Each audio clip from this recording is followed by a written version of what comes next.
अवतु वक्तारम्। ॐ शान्ति शान्ति शान्तिः।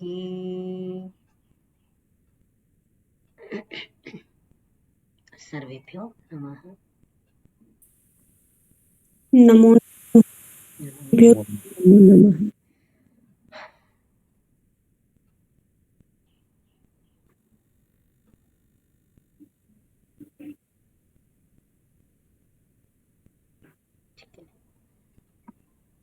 पिछली कक्षा में हमने स्वर विषयक चर्चा की थी। स्वर ये जो है, इनमें जो ऊष्म वर्ण है, अंतस्थ वर्ण है, स्पृष्ट वर्ण है, उन सब का मानव जीवन में क्या महत्व है, उसके लिए क्या उपयोगिता है, उसका क्या अध्यात्म है, इस विषय की चर्चा हमने विगत कक्षा में की थी। आज की कक्षा में इसके आगे धर्म के स्कंध, इस प्रकरण को हम देखेंगे। आज के उच्चारण के साथ इसको आरंभ कर।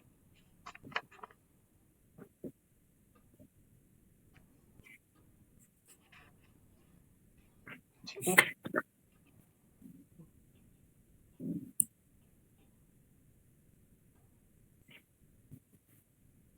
उच्चारण कर लें। कौन कर रहे हैं?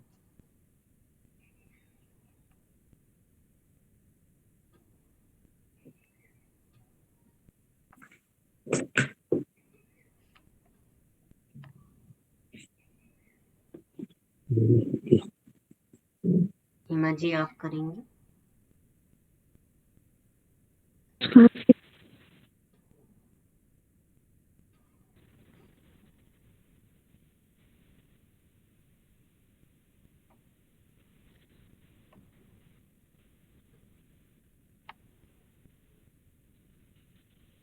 आरंभ कर लें, यहीं से करना है। त्रयो धर्म स्कंधाः यज्ञो ह्ययनं दानमिति।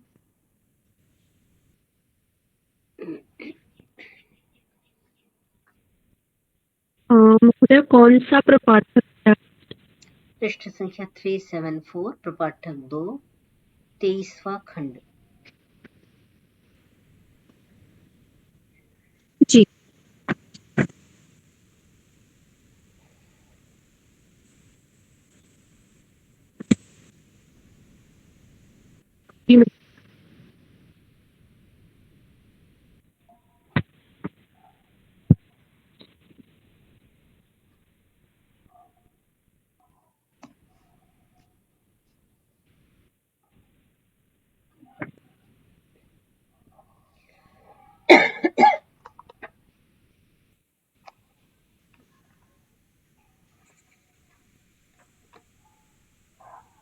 बलवन्तु बलवन्तु वक्तव्य इन्द्रिय बलं ददामीति सर्व ऊष्माणो ग्रस्ता अनिरस्ता विवृता वक्तव्याः प्रजापतेरात्मानं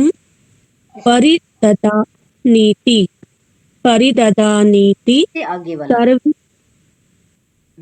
जी। प्रयोग यहाँ से त्रयो धर्म स्कंधाः। त्रयो स्कंधा यज्ञोऽध्ययनं दानमिति प्रथमस्तप एव द्वितीयो ब्रह्मचार्यकुलवासी तृतीयोऽत्यन्तमात्मानमाचार्यकुले वसादयन् सर्व एते पुण्यलोका भवन्ति। ब्रह्मस्थो ब्रह्म संस्थो मृत स्वमेति प्रजापति लोकान् तपतेभ्यो तेभ्यः तेभ्यः त्रयीविद्या सम्प्रासावत् आश्रवत जी। तामभ्य तपतस्या अभिता एतान्यक्षराणि सम्प्रास्रवन् भूर्भुवः स्वरिति।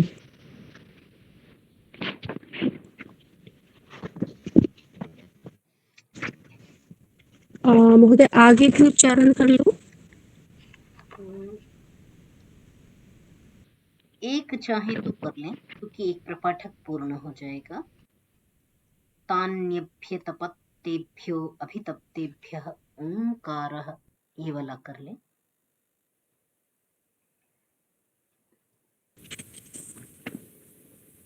जी।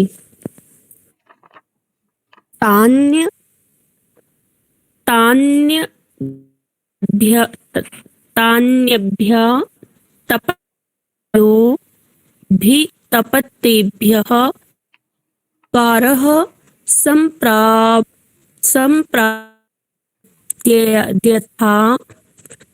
महोदय श्र पढ़ेंगे? नहीं, तान्यभ्य तपत्तेभ्यः अभितप्तेभ्यः ओंकारः सम्प्रास्रवत्। जी। सम्प्रास्रवत् तद्यथा शङ्कुना सर्वाणि पर्णानि सन्तृष्णान्येव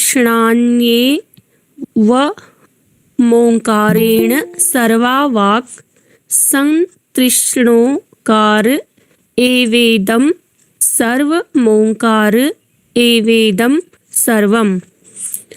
ब्रह्मवादिनो वदन्ति यत् वसूनां प्रातः सवनं रुद्राणां माध्यनन्दिनं सवनमादित्यानां च विश्वेषां च देवानां तृतीय सवनम्।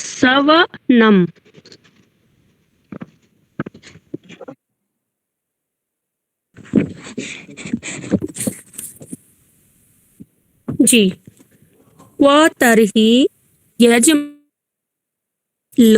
इति स यस्तं न तत्कथं कुर्याद्विद्वान् कुर्यात्।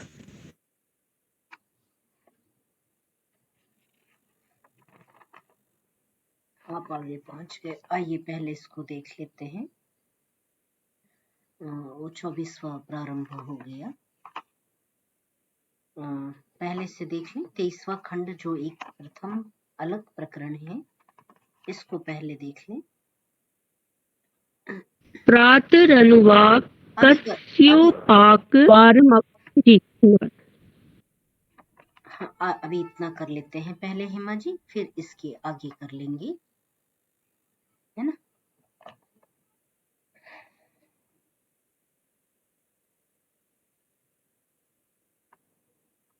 देखते हैं।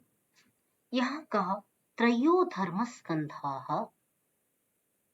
यज्ञोऽध्ययनं दानमिति प्रथमः, तप एव द्वितीयः, ब्रह्मचारी आचार्यकुलवासी तृतीयः, अत्यन्तम् आत्मानम् आचार्यकुले अवसादयन्। सर्वे एते पुण्यलोकाः भवन्ति ब्रह्म संस्थः अमृतत्वम् इति। कहते हैं यह जो जीवन है जीवन में कहा कि इसके 3 स्कंध हैं। कर्तव्य करने के, धर्म शब्द वस्तुतः यहाँ पर कर्तव्य का वाचक है कि जो कर्तव्य कर्म है जीवन पर्यंत करने के, ये 3 चरणों में बट जाते हैं। प्रथम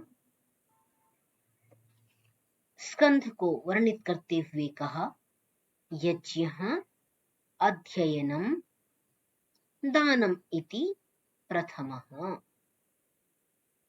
यज्ञ है, अध्ययन है और दान,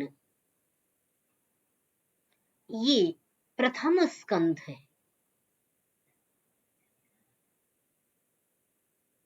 यज्ञ से क्या ग्रहण करना है, यज्ञ शब्द की व्यापकता कितनी है, ये आप पीछे पढ़ चुके हैं।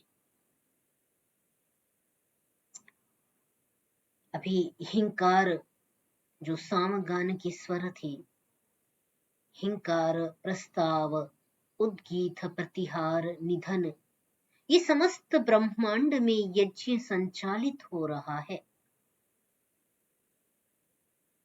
पृथ्वी, अंतरिक्ष, लोक यज्ञ कर रहे हैं। प्रातः काल की वेला यज्ञ कर रही है, सायंकाल की वेला यज्ञ कर रही है, देवलोक यज्ञ कर रहा है, सूर्य की रश्मियां यज्ञ कर रही हैं, जितने पशु पक्षी हैं वो यज्ञ कर रहे हैं, समस्त दिशाएं यज्ञ कर रही हैं, समस्त ऋतुएं यज्ञ कर रही हैं। इस प्रकार यज्ञ का विस्तृत रूप हमने अपने स्वाध्याय के अंतर्गत पहले भी देखा है।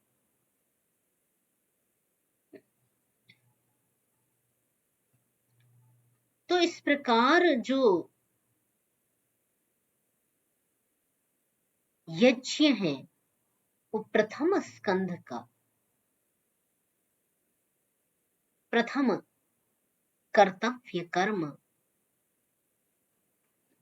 भौतिकता में देखें तो यज्ञ एक क्रियाविधि है जो सर्वाधिक पुण्य परोपकारमयी कार्य है।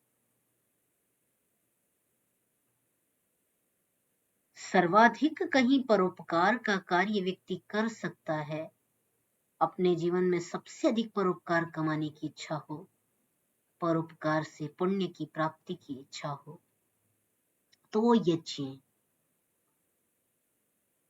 यज्ञ से तात्पर्य कि उसमें किसी व्यक्ति विशेष के लिए ही आहुति नहीं दी। इदन न मम कहते कहते व्यक्ति ने समस्त ब्रह्मांड के जितने प्राणी हैं, ज्ञात अज्ञात, परिचित अपरिचित, है ना, सबके लिए उसने आहुति देकर के, और वो भी सबसे जो उत्तम वस्तुएं हैं, इष्टकारक, मिष्टकारक, सुगंधिकारक, आरोग्यवर्धक जो वस्तुएं हैं, उनसे आहुति दी। आप देखते हैं घी जो होता है वो गौ का प्रयोग होता है। गाय का घी ऑक्सीजन को जनता है, ऑक्सीजन के बिंदुओं को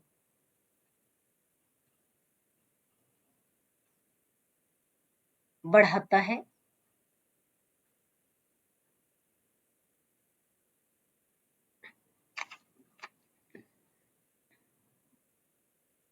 इसमें जो सामग्री पड़ती है उसमें देखेंगे जटामासी है, गुग्गल है ना, बहुत सारी ऐसी आरोग्यवर्धक होती हैं, और कुछ मिष्टकारक पदार्थ होते, कुछ सुगंधिकारक पदार्थ होते, जो संपूर्ण वातावरण को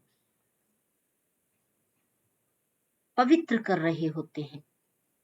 तो यज्ञ की परिभाषा जब भौतिक भी देते हैं तो भी वह बहुत विस्तृत है, और यज्ञ की परिभाषा जब संपूर्ण ब्रह्मांड के अर्थ में लेते हैं, अध्यात्म परक लेते हैं, तो वो अत्यंत विशाल है। जैसा हमने कहा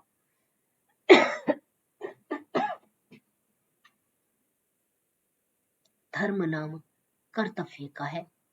महाभारत कहती है धारणात् धर्म इत्याहुः, धर्मो धारयति प्रजाः।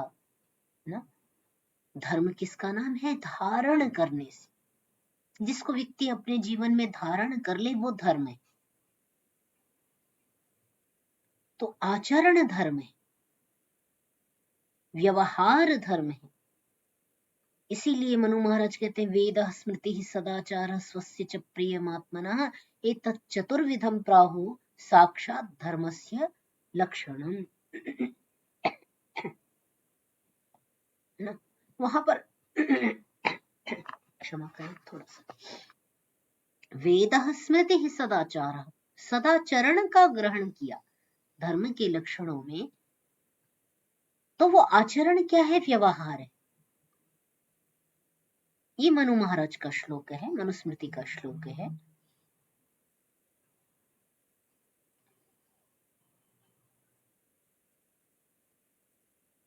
तो इस प्रकार क्या हुआ? धर्म के जो स्कंध हैं उसमें प्रथम यज्ञ कर्म अध्ययन, अध्ययन की कितनी महत्ता है। आज आप देखेंगे सभी गुरु बन जाते हैं, विद्या पर कितना अधिकार है, अध्ययन कितना किया है, वो उसका चिंतन लोग नहीं करते। जबकि यह अनवरत चलने वाली प्रक्रिया है। जो ब्राह्मण है उसके लिए यह आजीवन पर्यंत क्रियमाण कर्म है। दानम, दान देने की भावना होनी चाहिए, संग्रह नहीं होना चाहिए कि मेरा मेरा मेरा मेरा सब कुछ मेरा हो। ऐसा भाव न रखते हुए तुभ्यम वस्तु तुभ्यमेव समर्पये, सब कुछ तुम्हारा है। और सामने वाले में जब परमात्मा का दर्शन करता है, गीता के शब्दों में, गीता में बारंबार आता है कि भूतानी, भूतों में, प्राणियों में जो आपका दर्शन करता है, पर ब्रह्म का दर्शन करता है।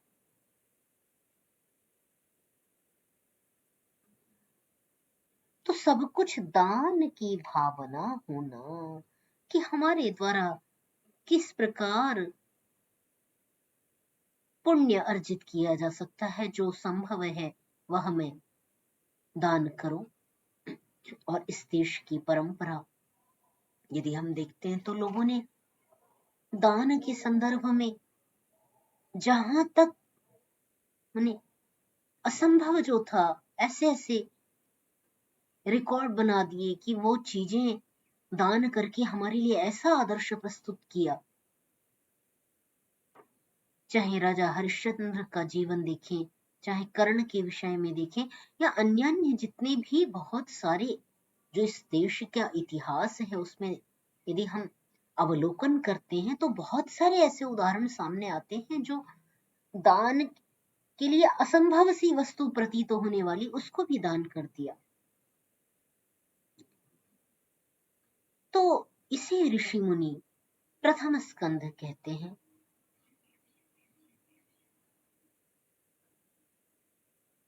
तप एव द्वितीयः, और जो तपह है, तपस्या है, तपश्चरण है, जिसे द्वंद्व सहनम तपह कहा गया है, इसे हम क्रमशः की दृष्टि में नहीं लगाएंगे। क्योंकि इसका एक बात ध्यान रखेंगे, ऐसा लगे कि आपको ये पहला, ये इसके बाद ये करना है, इसके बाद ये असेंडिंग ऑर्डर यहाँ पर आपको नहीं लगाना, माने क्रमशः वाला आप उसको नहीं, इसको इस विधि में देखेंगे। क्योंकि आचार्य का के कुल में ब्रह्मचारी का प्रवेश तो प्रथम है ना। जब वह 5 वर्ष का है, मनु महाराज उसका भी आयु निर्धारण करते हैं। ब्राह्मण का बेटा है 5 वर्ष में, क्षत्रिय का बेटा है 8 वर्ष में, वैश्य है तो 11 वर्ष में। इस प्रकार वो गुरुकुल में प्रवेश करा देवे, उससे विलंब न करे, उससे विलंब न करें और सभी एक साथ विद्याध्ययन करें।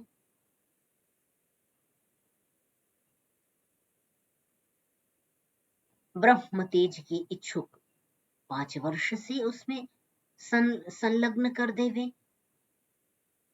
तो बहुत सुंदर ये जब चर्चा है, ये जो ये प्रकरण है मनुस्मृति का, वहां पर ये चर्चा है। तो प्रथम तो ब्रह्मचारी जब छोटे में ही जा रहा है, अपनी बाल्यावस्था में ही गुरुकुल में प्रवेश पाता है, तो वो प्रथम आपको चरण उसको मान सकते हैं। परंतु यहाँ केवल सामान्यतः धर्म के स्कंध बताए हैं कि आवश्यक क्या क्या है।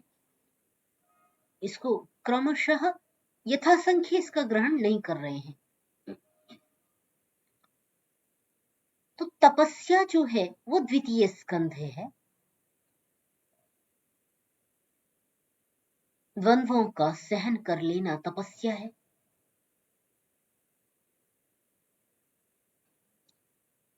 साधक तपस्वी होवे, आसक्त न होवे। तपस्या भाव जीवन में नहीं है, आराम की इच्छा सर्वदा बनी रहती है। तो जीवन में आए और एक लंबी यात्रा पूर्ण करके, लंबी पारी खेल करके पुनः आप अन्य अन्य योनियों में भटकने लग जाते हैं। अतः विवेक पूर्वक कर्म सात्विकता की ओर ले जाता है।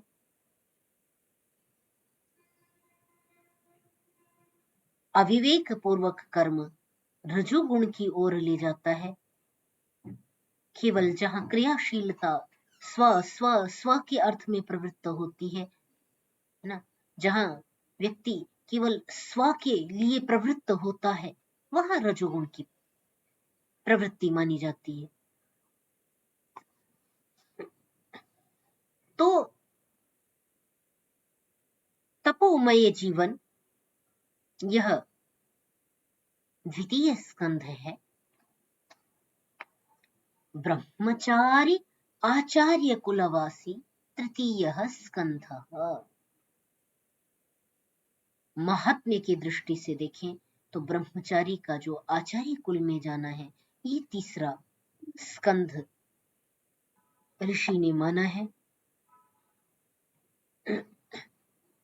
कि वह भी एक महनीय कर्म है। परंतु प्रथम जो महत्वपूर्ण है, यज्ञ अध्ययन दान इति तपस्या, उनकी महत्ता की दृष्टि से इस क्रम को प्रदान किया गया है। ब्रह्मचारी का आचार्य कुल में वास करना, ये भी सबसे बड़ा कर्तव्य कर्म है। यदि यह कर लिया तो आपने विद्यार्थी का जीवन बना दिया। क्योंकि आचार्य कुल वह स्थान है जहां व्यक्ति न केवल यह लोक में उन्नति का मार्ग जान पाता है, अपितु परलोक के मार्ग के विषय में भी जागरूक हो जाता है।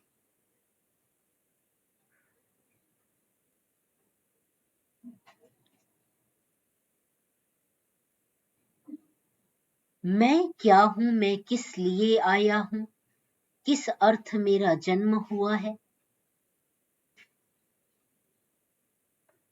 क्या कर्तव्य क्या अकर्तव्य, इसका महत्व जान जाता है। इसीलिए धर्म के स्कंधों में ब्रह्मचारी के आचार्य कुल में रहना, वास करना महत्वपूर्ण बताया है। जाना ही नहीं कहा, आचार्य कुल गमन नहीं कहा, आचार्य कुलवासी कहा है, उसके कुल में रहने वाला, निवासी होवे, वासी होवे, जो निरंतर वहां रह करके साधना करता है, वह धर्म का तीसरा स्कंध कहलाता है।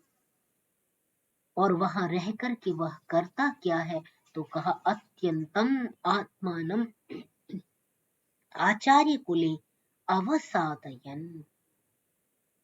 वहां रह करके भी केवल मस्ती करे, आनंद करे, समय को व्यतीत करे, गुरुजनों की आंखों से बच करके प्रमाद करे, उनसे छिप करके अध्ययनादि कार्यों से विरत हो जाए।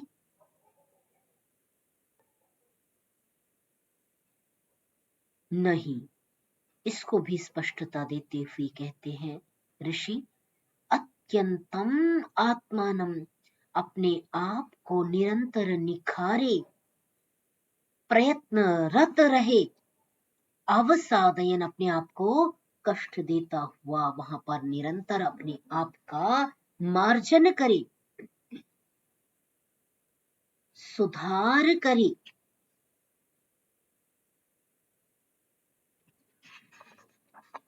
ठीक है, अत्यंतम आत्मानम अवसादयन,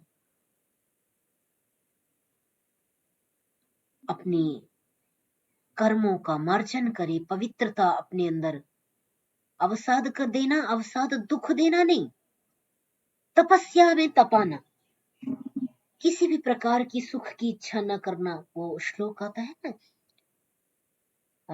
संभवतः महाभारत का है, जो सुखार्थिनः कुतो विद्या नास्ति विद्यार्थिनः सुखम, सुखार्थी वा त्यजेत विद्याम विद्यार्थी वा त्यजेत सुखम। ना, सुखार्थी को विद्या कहाँ है और विद्यार्थी को सुख नहीं है। नास्ति विद्यार्थिनः सुखम, उसके पास सुख नहीं होता। इसीलिए जब आचार्य उपनयन संस्कार करता है तो बहुत सारी प्रतिज्ञा करा देता है। छत्र नहीं धारण करना, जब पादुका नहीं धारण करना, ये नहीं करना, वो नहीं करना, ये अंजन नहीं लगाना, मालिश नहीं करना, और इतना परिश्रम करना, भूमि पर शयन करना, बहुत सारी वहां प्रतिज्ञाओं की एक लिस्ट है जो आचार्य अपने विद्यार्थी को कराता है। तो अपने आप को कष्ट देता हुआ, अर्थात तपस्या में रत रखता हुआ स्वयं को निरंतर मार्जन करे, अपने संस्कारों को बदलने का अभ्यास करे। कुछ बालक अत्यंत रजोगुणी होते हैं, चंचल होते हैं, हो सकता है कुछ कोई तमोगुणी होवे, परंतु गुरु के चरणों में बैठ करके आचार्य के समीप अंतेवास बनकर के उसके चरणों में शरण ग्रहण करके विद्यार्थी अपने आप का मार्जन करता है। तो इसी को कहा आचार्य कुले अवसादयन, किसको, आत्मानम अवसादयन। और जो ऐसा कर लेता है, जो धर्म के इन 3 स्कंधों का पालन कर लेता है, क्षमा करिए, क्या किया मैंने, जो धर्म के इन 3 स्कंधों का पालन कर लेता है, उसके लिए कहा सर्वे एते लोकाः पुण्यलोकाः भवन्ति। ये जो तीनों लोक हैं ब्रह्मांड में, उन लोकों को प्राप्त कर लेता है, उसके लिए सभी लोक पुण्य लोक बन जाते हैं, हो जाते हैं। ब्रह्म संस्थः अमृतत्वम इति, उसके लिए सारे लोक तो पुण्य लोक होते ही हैं। और इस प्रकार करता हुआ यदि वह ब्रह्म में स्थित हो जाए, है ना, सामान्यतः ये सभी लोक पुण्यशाली होते हैं, पुण्य को देने वाले होते हैं, परंतु इनके पश्चात भी यदि वह निरंतरता इसमें प्रदान करता है तो वह ब्रह्म संस्था, ब्रह्म में स्थित होकर के कैसे भली प्रकार आत्म संस्था और तदनंतर ब्रह्म संस्था होकर के वह अमृतत्वम एति, अमृत को प्राप्त कर लेता है ना। ऐसा अमृत को प्राप्त कर लेता है अर्थात मुक्ति को प्राप्त कर लेता है परमात्मा के चरणों में। जो सच्चिदानंद स्वरूप परमात्मा है उसके आनंद का दर्शन कर लेता है, आनंद का भागी बन जाता है।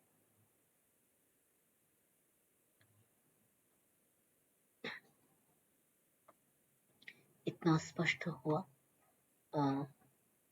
यहाँ आपका कोई प्रश्न हो तो कर लें, अन्यथा फिर मैं आगे बढ़ जाती हूँ।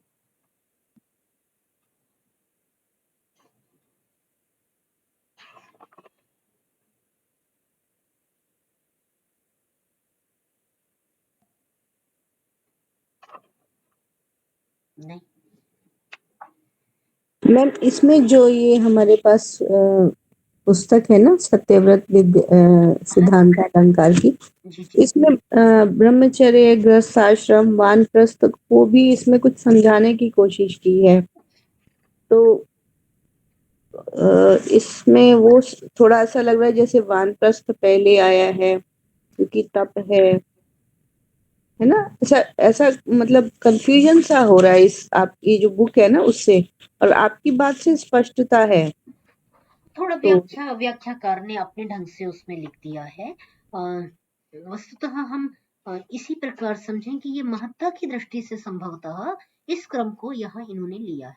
इसको ब्रह्मचर्य, गृहस्थ, वानप्रस्थ से यहाँ पर न लगाएं तो संभवतः थोड़ा सा स्पष्टता अच्छी हो जाएगी।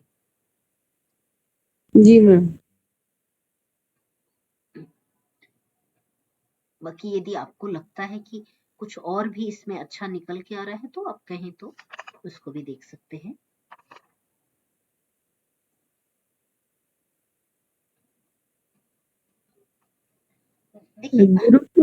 गुरुकुल में मैम पहले सबसे पहले यज्ञ आदि कराए जाते हैं और तप साथ साथ चलता रहता है ना, कि सभी द्वंद्वों को सहन करना।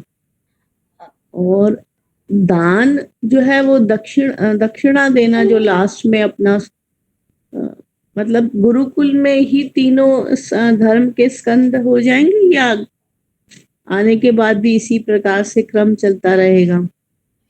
तो उसमें दूसरी तरह के दान हो गुरुकुल नहीं हो जाएंगे। पाएंगे, गुरुकुल में कहाँ हो पाएंगे, ये आजीवन के लिए चर्चा है ये।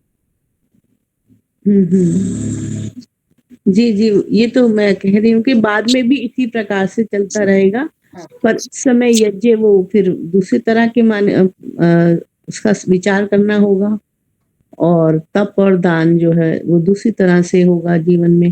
गुरुकुल में मतलब एक अवस्था है, एक से मतलब जो आप कह रहे हो 5 से 25 तक, वो एक अलग तरह का अपना वातावरण परिवेश होगा जहाँ पे ये तीनों स्कंदों को हमें लेना होगा धर्म के। बाद में और भी दूसरे जीवन में जब ग्रस्त में आता है तो अलग तरह के यही तीनों धर्म के स्कंदों को विचार करना होगा। तो यही है ना मैम इसका अर्थ। तो मतलब एक ही है, विचार ही है कि अपने पास संग्रह नहीं करना है, और तप में मतलब जीवन में हमें द्वंद्वों को सहन करना है, मान अपमान वगैरह जो भी चीजें हैं, सुख दुख ये है।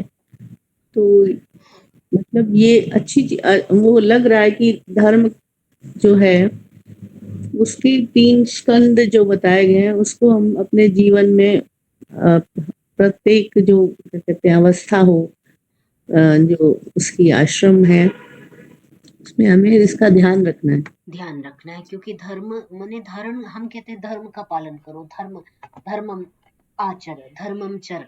तो धर्म, कौन से धर्म का आचरण करे, तो उसको ही हमने बहुत सीमित कर दिया कि भाई धर्म हम आचरण कर रहे हैं, कंठी माला धारण कर लिया, तिलक लगा लिया, हम धर्म का आचरण कर रहे हैं। धर्म कितना विशाल है, धर्म मम चर जो कह दिया, वो धर्म कितना व्यापक है। वो पालन की वस्तु है, वो केवल दर्शन की वस्तु नहीं है, प्रदर्शन की वस्तु नहीं है। वो केवल यही तो इसका गहराव है भारतीय संस्कृति का। यही तो गंभीरता जिसे हम कहते, यही गंभीरता है। जी, वो धर्म तो पूजा पद्धति है ही नहीं। जी वो बिल्कुल भी नहीं। सीमित कर दिए हैं धर्म को। धर्म तो अगर हम अध्यापक हैं तो अध्यापन हमारा धर्म है, ठीक से बच्चों को शिक्षा देना। अगर हम इंजीनियर हैं तो अपने काम को ठीक से साइट पे कराना, ये मेरा धर्म हुआ। जी जी लगता है। और गुरुकुल में सीखने की प्रक्रिया है, और उसको बाकी जीवन में उतारते हैं, उसको भूल ना जाए। इसीलिए वो जो कहा ना, तीनों सतत है। यज्ञ अपने ना, यज्ञ और दान, ये सतत प्रक्रिया है। आप अपनी अवस्था में क्या दान कर सकते हैं, ये अलग चीज है, जो मेरे समझ में आ रहा है सर। बहुत सुंदर। जी जी ठीक है, तो वो जो धारे से धर्म यही है कि जो हमारे जिम्मे लगा है उसको मैं ठीक से करूं, ये धर्म है। जी मुझे लग रहा है कि वही वो पूजा पद्धति ठीक है, आपका उपासना पद्धति अलग अलग हो सकती है, उसकी हमें छूट दे रखी है। हाँ। लेकिन तो वही है जो हमारा पृथ्वी के प्रति, समाज के प्रति, परिवार के प्रति और अपने प्रति भी, अपने शरीर को भी ठीक रखना भी धर्म है। जी बिल्कुल बिल्कुल। स्वस्थ रहना भी एक धर्म है। वो है ये, मुझे जो लग रहा है। जी, शशि जी ने अच्छा विषय को उठाया, अच्छा लगा। जी शशि जी का चिंतन अच्छा होता है। अभी फिर क्या 5 मिनट है, इसको कंटिन्यू करें या आज के लिए इतना ही, फिर जैसा आपका विचार हो आगे करना है।